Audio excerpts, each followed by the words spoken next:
বিশ্বকাপের মানে বিশ্বকাপ টি-20 স্কোয়াডটা সবার আগে ঘোষণা করেছে এবং চমক দিয়ে। ওয়ানডে বিশ্বকাপের দলে তারা হচ্ছে আত্মীয় স্বজন, পরিবারের সদস্য, কারো স্ত্রী, কারো মার দ্বারা সেই দলভুক্ত যে ক্রিকেটার তাদের নাম ঘোষণা করেছিল, একটা বিশাল চমক ছিল। আর এবার আমাদের নান্নু ভাই, বাসার ভাইরা যেভাবে আসলে সিলেকশন প্যানেলের সদস্য হিসেবে বিসিবির প্রেস কনফারেন্স রুমে এসে দল ঘোষণা করে, ঠিক সেই জায়গায় নিউজিল্যান্ডের যে ক্রিকেটাররা রয়েছেন তাদের পরিবারের যে ছোট মানুষগুলো রয়েছে তাদের সন্তানরা সেই স্কোয়াডটা ঘোষণা করেছে। বাংলাদেশের ক্ষেত্রে আসলে এই চমকগুলো কখনো আমরা আশাও করি না, দেখতেও পাবো না। ধরেন ওই 3 সদস্যের যে প্যানেলটা মানে পিচ্চি বাচ্চাদের, সেখানটায় যদি দেখা যায় যে 3 জন বাচ্চা এসে ক্রিকেটারদের নাম ঘোষণা করছে, সবার আগে প্রশ্ন উঠবে যে সেখানে হচ্ছে সাকিব আল হাসানের বাচ্চা থাকলে তামিম ইকবালের কেন নেই? সাকিব তামিমের থাকলে এখানটা আসলে কে এই লিয়াজোটা করেছে? মাহমুদুল্লাহ রিয়াদের আসলে কেউ কেন থাকলো না? মুশফিকুর রহিমের কেউ কেন থাকলো না? এরকম একটা প্যাচ লেগে যাবে। সো বাংলাদেশের জন্য আসলে আইডিয়াল পদ্ধতি যেটা, সেটা হচ্ছে চুপিসারে দলটা বানিয়ে আইসিসির কাছে পাঠিয়ে দাও এবং শেষ মুহূর্তে যখন বাংলাদেশ দল ফ্লাই করার একদম আগ মুহূর্তে থাকবে, ঠিক সেই সময় তড়িঘড়ি সংবাদ সম্মেলন করে দল ঘোষণা করে দাও। এবারও সেই প্রসেসের ব্যত্যয় হচ্ছে না, হবে না, কারণ অনেকগুলো। প্রথম কারণ যেটা, সেটা হচ্ছে বাংলাদেশ দলের অনেক ক্রিকেটার রয়েছেন, এটা খুব যৌক্তিক কারণ, 15 সদস্যের দলে যাদেরকে এখনো দেখার রয়েছে, যাদের অনেকে এনজোর্ড, যারা অনেকে ইন্টারন্যাশনাল ক্রিকেট থেকে বেশ দূরে রয়েছে। সো ধরুন এখন ঘোষণা করা হলো সেই দল আনুষ্ঠানিকভাবে, পরবর্তীতে এটাতে যদি পরিবর্তন আনা হয়, এই আমরাই হচ্ছে বাংলাদেশ ক্রিকেট বোর্ড সিলেকশন প্যানেলে যারা রয়েছে তাদের মুন্ডুপাত করা শুরু করে দিব, বাস্তবতা। সো বাংলাদেশের আসলে সিলেকশন প্যানেল বা বিসিবি যতটুকু এসবের জন্য দায়ী বা অভিনবত্ব দেখাতে ব্যর্থ, তার পেছনে সবচেয়ে বড় অনুঘটক হিসেবে সাধারণ দর্শক, সাংবাদিক থেকে শুরু করে আমরা যারা ক্রিকেটকে পছন্দ করি, আমাদের কর্মকাণ্ড অ্যাক্টিভিটিও যথেষ্ট জড়িত। মূল আলোচনায় আসি। ইন্ডিয়া তাদের বিশ্বকাপ দল ঘোষণা করেছে, বিরাট কোহলি সেখানটায় রয়েছেন, বড় চমক। এবং সাউথ আফ্রিকাও তাদের বিশ্বকাপ দল দিয়ে দিয়েছে। বাংলাদেশ দল যেটা বলছিলাম, তারাও তাদের বিশ্বকাপ দল দিয়ে দিয়েছে। সেই দলে কারা রয়েছেন? বাংলাদেশ দলের যে বিশ্বকাপ যে ঘোষণা করা হয়েছে, আলটিমেটলি পাঠানো হয়েছে একটা মেইলের মাধ্যমে, জাস্ট ক্লিক সেন্ড বাটনের মাধ্যমে আইসিসির কাছে, সেই দলটায় 15 জন ক্রিকেটার রয়েছেন। এবং সেই 15 জন ক্রিকেটার কারা, আমি আমার সূত্র থেকে মোটামুটি নিশ্চিত হয়ে গেছি এবং আপনাদের সাথে সেটা শেয়ার করতে চাই। এর আগেও আমি আপনাদেরকে বিভিন্ন সময় বিশ্বকাপ দল সম্পর্কে, বাংলাদেশে কোন ক্রিকেটাররা দলভুক্ত হবেন হবেন না সেই ব্যাপারে একটা আইডিয়া দেওয়ার চেষ্টা করেছি। আজকে বাংলাদেশ ক্রিকেট বোর্ড আইসিসির কাছে 15 সদস্যের 15 জনের যে নামটা চূড়ান্ত করেছে, যারা বাংলাদেশের হয়ে বিশ্বকাপে প্রতিনিধিত্ব করবে, এবং এই 15 জনের নামে পরিবর্তন আসার বা আনার ক্ষেত্রে একটা সুযোগ রয়েছে আগামী মাসের 25 তারিখ পর্যন্ত। এবং সেই ডেডলাইনের মধ্যে কারো অনুমতি ছাড়া বাংলাদেশের ক্রিকেট বোর্ড সিলেকশন প্যানেল যারা রয়েছেন তারা এই 15 সদস্যের নামে ওলট পালট চেঞ্জ করতে পারবেন।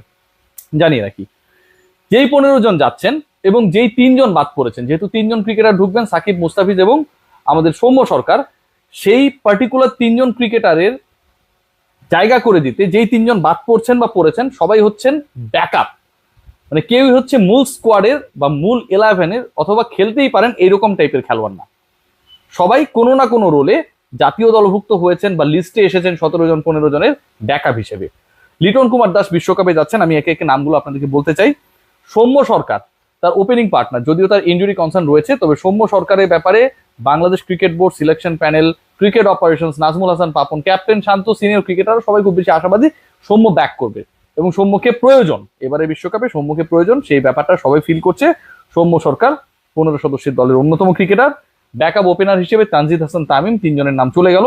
তানজিদ তামিমের এখন পর্যন্ত টি-20 ডেবু না হলেও তার উপর টিম ম্যানেজমেন্ট আস্থা রাখতে চায় এবং তানজিদ তামিম ব্যাকআপ ওপেনার হিসেবে কিংবা কেউ আউট অফ ফর্ম হয়ে গেলে বাংলাদেশের ওপেনিং ডিপার্টমেন্টে ভরসা হয়ে বিশ্বকাপে খেলবেন। 3 জনের হয়ে গেল। চতুর্থ নাম definitely the captain Nazmul Hossain Shanto, তিনি তো যাবেনই।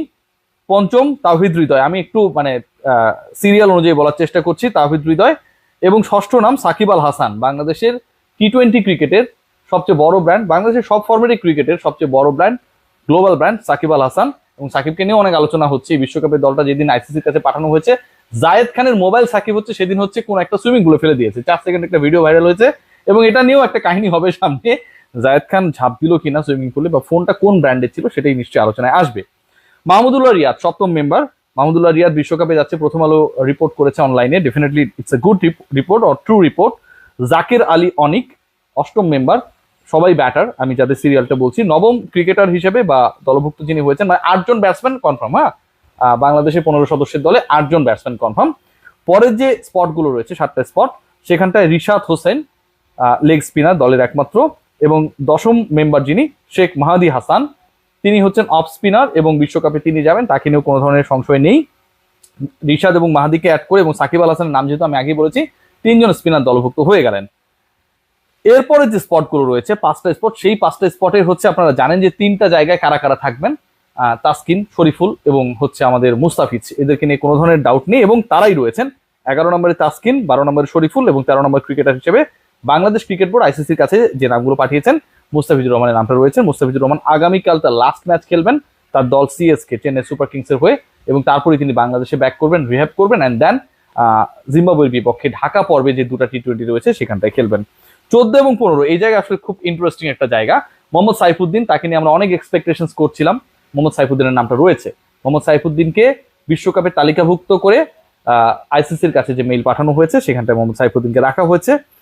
হান্নান সরকার, কাজী আশরাফ হোসেন লিপু এবং আব্দুর রাজ্জাক তার নামটা রেখেছেন 15তম সদস্য। এই 15 নম্বর স্পটটা নিয়ে 4 জনের মধ্যে বেসিক্যালি ডিবেটটা হয়েছে এবং সেই ডিবেটে কি জয়ী হয়েছে তার আগে আমি 4 জন ক্রিকেটারের নাম বলতে চাই। আফিফ হোসেন ধ্রুব, পারভেজ হোসেন ইমন, তানভীর ইসলাম আমাদের হচ্ছে বাঁহাতি অর্থোডক্স এবং তানজিম হাসান সাকিব, এই 4 জন থেকে একজনকে শেষ পর্যন্ত সিলেক্ট করতে হয়েছে।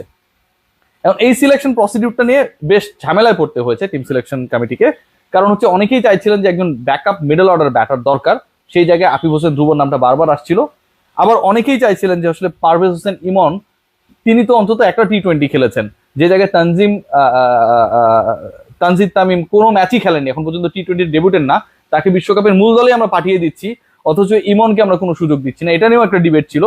এবং তানভীর ইসলাম যেহেতু হচ্ছে বাঁহাতি অপশন আমাদের, মানে স্পিনিং অপশন আমাদের মাত্র অর্থোডক্স, বাঁহাতি অর্থোডক্স অপশন একটা, সাকিব আল হাসান, তার সাথে কাউকে নেওয়া যায় কিনা সেই জায়গায় তার নামটা বিবেচনায় এসছে। এবং তানজিম হাসান সাকিব, তার আলোচনাটা এসেছে 5ম পেসার হিসেবে। সাইফুদ্দিন যদি যায়, শরীফুল যদি যায়, তাসকিন যদি যায় এবং মুস্তাফিজ যদি যায়, 4 জন পেসার হয়ে যাচ্ছে। 5th পেসার বাংলাদেশ নিয়ে যাবে নাকি বাংলাদেশ 4th স্পিনার নিয়ে যাবে? 4th স্পিনার হলে সেটা হচ্ছে তানভীর ইসলাম এবং 5th পেসার যদি হয় সেটা হচ্ছে ছোট সাকিব, এবং ব্যাকআপ মিডল অর্ডার ব্যাটার যদি বাংলাদেশ নিতে চায় সেখানটায় আফিফ হোসেন ধ্রুবর নাম আসে। শেষ পর্যন্ত টিম ম্যানেজমেন্ট, যেহেতু একটা দীর্ঘ ট্যুর এবং এই দীর্ঘ ট্যুরে বাংলাদেশের সবচেয়ে বড় চ্যালেঞ্জ হচ্ছে ক্রিকেটারদের ফিটনেস ধরে রাখা। মোহাম্মদ সাইফুদ্দিন ইনজুরি প্রবণ যেহেতু, এবং সাইফুদ্দিন যে কোনো সময় ইনজুরিতে পড়তে পারেন। আমরা যদি বিপিএল এ দেখি ভালো করেছেন নো ডাউট, বাট যত সময় গড়িয়েছে সাইফুদ্দিনের শুরুর দিক যেভাবে অ্যাগ্রেসিভ ছিলেন, পরের দিকে কিন্তু সাইফুদ্দিনের অ্যাগ্রেশনটা সেভাবে আসলে কাজ করে নাই। তো সাইফুদ্দিনকে দলভুক্ত করা হলেও ইপস অ্যান্ড বাটস রয়েছে। আবার তাসকিন, শরীফুল, মুস্তাফিজের কেউ যদি ইনজুর্ড হন, আউট অফ ফর্ম হন, সেই জায়গাটা আসলে আমার থার্ড পেসার হিসেবে কে থাকবেন সেই বিবেচনায়ও রয়েছে। বাংলাদেশ 5 জন পেসারকে দলভুক্ত করে তাদের দলটা পরিকল্পনা করেছে। এই 15তম সদস্য যিনি, তিনি হচ্ছেন ছোট সাকিব। তানজিম সাকিবকে 15তম সদস্য হিসেবে বিবেচনা করা হয়েছে, কারণ বাংলাদেশ শুধুমাত্র মূল পর্বে 4টা ম্যাচ খেলবে এরকমটা না। ভারতের সাথে টিম টাইগার্সের আপনারা সবাই জানেন যে বিশ্বকাপ শুরু হওয়ার আগে একটা প্রস্তুতি ম্যাচ রয়েছে, সেটা নিশ্চয়ই বাংলাদেশের মূল দলটাই খেলার চেষ্টা করবে। তাহলে 4টা ম্যাচ ওখানটা, এখানে একটা ম্যাচ, 5টা ম্যাচ হয়ে গেল। এই 5 ম্যাচের সাথে আবার 3টা ম্যাচ অ্যাড হবে, যেই ম্যাচেস গুলো হচ্ছে বাংলাদেশ ইউএসএ তে গিয়ে ইউএস এর বিপক্ষে 21, 23 এবং 25 মে খেলবে। তার মানে 5, 3, 8, এবং বাংলাদেশ যদি পরের পর্বে উত্তীর্ণ হয় তাহলে ম্যাচের সংখ্যা বাড়বে। So it's going to be a tour, যেখানটায় বাংলাদেশ দলকে প্রায় 2 মাস থাকতে হবে। আমি আবারও বলছি, প্রায় 2 মাসের কাছাকাছি সময়, 2 মাস ঠিক না, 1.5 মাস প্লাস থাকতে হবে। এবং এরকম একটা সিচুয়েশনে ওয়েস্ট ইন্ডিজে খেলা হবে, যেখানকার কন্ডিশনটা কিছুটা হলেও হিউমিড হবে যে সময়টা খেলা হবে। সো বাংলাদেশ টিম ম্যানেজমেন্ট তারা ডিসাইড করেছে যে backup middle order, backup opener, backup spinner না নিয়ে 5 জন পেসার যদি বাংলাদেশ নিয়ে যায়, সেক্ষেত্রে এই অপশনটা মোর ইফেক্টিভ হবে। এভাবেই দলটা করা হয়েছে। যেই 15 জনের নাম আমি আপনাদের বললাম, সেই 15 জন হচ্ছে, আবারও একবার বলে আমি শেষ করে দিই, একবারে আপনারা শুনে ফেলুন। লিটন কুমার দাস, সৌম্য সরকার, তানজিদ তামিম, নাজমুল শান্ত, তাওহিদ হৃদয়, সাকিব আল হাসান, মাহমুদুল্লাহ রিয়াদ, জাকির আলী অনিক, রিশাদ হোসেন, শেখ মাহাদি হাসান, তাসকিন আহমেদ, শরীফুল ইসলাম, মুস্তাফিজুর রহমান, মোহাম্মদ সাইফুদ্দিন এবং তানজিম হাসান সাকিব। সবাই ভালো থাকবেন, সবাই বাংলাদেশ দলের জন্য অনেক বেশি প্রেয়ার করবেন। ডেফিনেটলি জিম্বাবুয়ের বিপক্ষে বাংলাদেশের সিরিজটা খুব বেশি গুরুত্বপূর্ণ না, কিন্তু ক্রিকেটারদেরকে ছন্দে ফেরার জন্য এই সিরিজে পারফর্ম করতে হবে, সেটাও ইম্পর্টেন্ট। Take great care.